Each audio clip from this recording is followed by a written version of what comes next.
الحمد لله نحمده ونستعينه ونستغفره ونؤمن به ونتوكل عليه. بسم الله الحمد لله والصلاة والسلام على رسول الله صلى الله عليه وآله وسلم.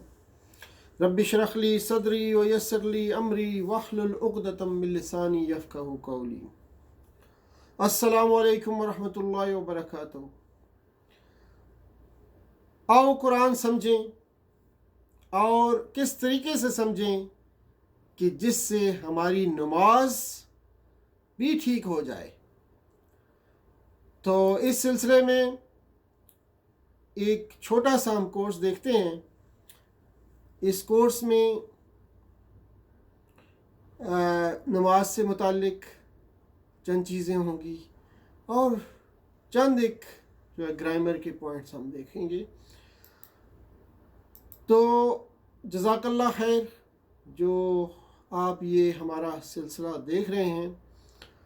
تو اس میں سب سے پہلے تو یہ ایک اہم وضاحت آپ نوٹ کر لیجئے کہ علماء کرام سے یہ کورس مرتب کرایا گیا ہے اور میری حیثیت صرف آپ کو پریزنٹ کرنے کی ہے اور آپ نے پھر اس کو سمجھنا ہے اور اس کے مطابق پھر ہم سب نے مل کے عمل کرنا ہے.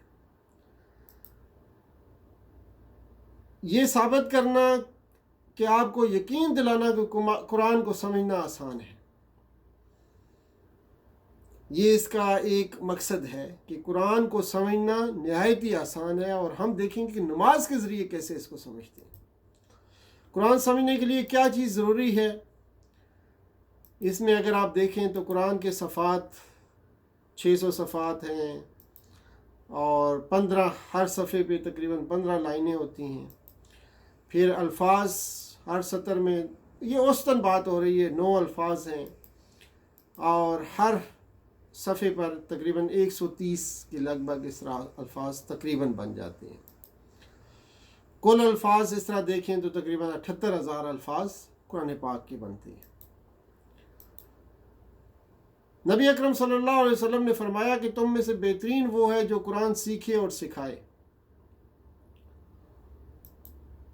اور اللہ تعالیٰ نے فرمایا وَلَقَدْ يَسَّرْنَا الْقُرْآنَ لِلذِّكْرِ، اور ہم نے نصیحت کے لیے قرآن کو آسان کر دیا ہے. یہ کہنا کہ قرآن مشکل ہے یہ شیطانی وسوسہ ہے. ایسا ہرگز نہ سوچیں اور نہ ایسا کہیں.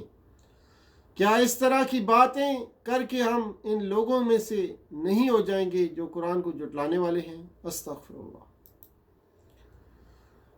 نماز کے عام الفاظ، قرآنی صورتیں اور چند ایک اذکار ملا کے یہ سارا ہمارا انشاءاللہ سلسلہ ہوگا، جس میں سورہ فاتحہ سے لے کر ربنا آتنا فی الدنیا حسنہ، یہ دعا بھی ہے ہمارے پاس.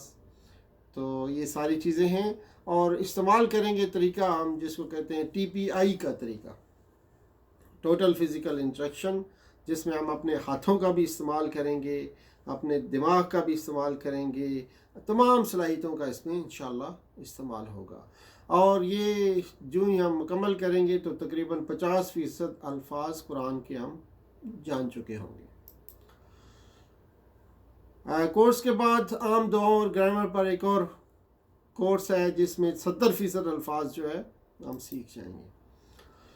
3 کورسز کے بعد پہلے پارے میں ہر لائن میں کم و بیش 2 نئے الفاظ رہ جائیں گے. اور نئے الفاظ دیکھیں پارہ نمبر 1 میں 20 ہر صفحے پہ ہمیں نئے الفاظ ملیں گے. دوسرے سے 5ویں پارے تک 12 نئے الفاظ، 6 سے 28ویں تک 6 نئے الفاظ اور 29ویں اور 30ویں میں 12 نئے الفاظ ملیں گے. یہ کورس کرنے کے بعد ایک صفحہ آدھے گھنٹے میں اور 600 صفحات 300 گھنٹے میں، مجموعی طور پر 360 گھنٹے ہمیں چاہیے.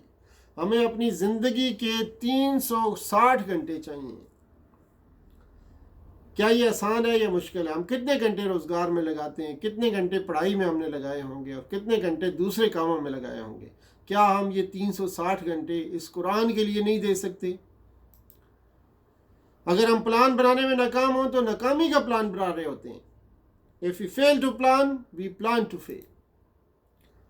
اب آپ جان چکے ہیں کہ قرآن کو سمجھنا کتنا آسان ہے، اس لیے آپ پلان بنائیے. اگر آپ کھانے کا پلان نہیں بنائیں گے تو مطلب کیا ہے کہ آپ بھوکا رہنے کا پلان بنا رہے ہیں.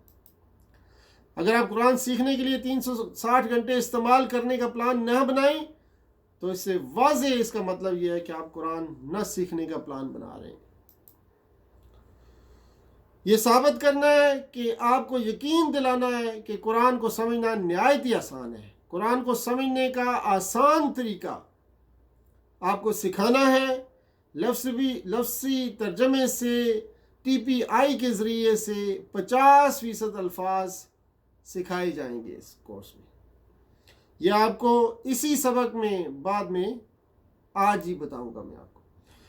اور اس کے علاوہ جو مقاصد ہیں، نماز کو مؤثر طریقے سے پڑھنا، کیسے پڑھنا ہے، نماز میں خوب دل لگے، خشوع اور خضوع حاصل ہو اور نماز کے اثرات ہماری روزانہ کی زندگی میں آئیں. اور صحیح نماز پڑھنے کے دوران شیطان کے وسوسے، یعنی نماز میں شیطان کا خلل ڈالنا، ہم پہلے اپنے دماغ پر نگاہ ڈالتے ہیں. دیکھیے جی، مثال کے طور پر جب آپ گاڑی چلاتے ہیں تو آپ کو سٹیئرنگ کو کنٹرول کرنا پڑتا ہے، بریک پر دھیان دیتے ہیں، آپ اپنے دوستوں سے باتیں کرتے ہیں، راستے پر نگاہ رکھتے ہیں، اپنے دکان کا خیال آتا ہے، اپنے جاب کا خیال آتا ہے، پڑھائی کا خیال آتا ہے، بہت ساری چیزوں کا خیال آتا ہے. تلاوت کریں، نماز کے دوران ان تمام راستوں کو مصروف رکھیں. یہ سارے چینلز ہیں ہمارے، ان سب کو اگر آپ مصروف رکھیں گے تو شیطان کے وسوسوں سے آپ دور ہو جائیں گے. یعنی کہ تلاوت کریں، تجوید کے ساتھ کریں، جو تلاوت کر رہے ہیں اسے سمجھیں، جو تلاوت کر رہے ہیں اس کو بصری طور پر محسوس کریں، اسے محسوس کریں اور اس کے ساتھ تعامل کریں. یعنی کہ یہ سارے چینل جب ہم بزی کر دیں گے اپنے، تو شیطان کس چینل سے پھر داخل ہوگا، تو اس کے لیے بڑی مشکل ہو جائے گی. ایسا اگر نہیں کریں گے تو شیطان آپ کی نماز پر حملہ کر کے آپ کی نماز کو برباد کر دے گا. اگر آپ جو پڑھ رہے ہیں اسے سمجھ نہیں رہے ہیں تو انسان ہونے کی حیثیت سے یہ بات ناممکن ہے کہ آپ نماز پوری توجہ کے ساتھ رکھ سکیں، اپنی توجہ نماز پر رکھ سکیں. اور یہ کورس نماز کو سمجھنے میں اور ہر ذکر کے ساتھ تعاملی رویہ اختیار کرنے میں آپ کے لیے مددگار ہوگا. سبحان ربک رب العزت عما یصفون وسلام علی المرسلین والحمد للہ رب العالمین. انشاءاللہ جلد ہی ہم جو ہے اگلے سبق پہ آئیں گے.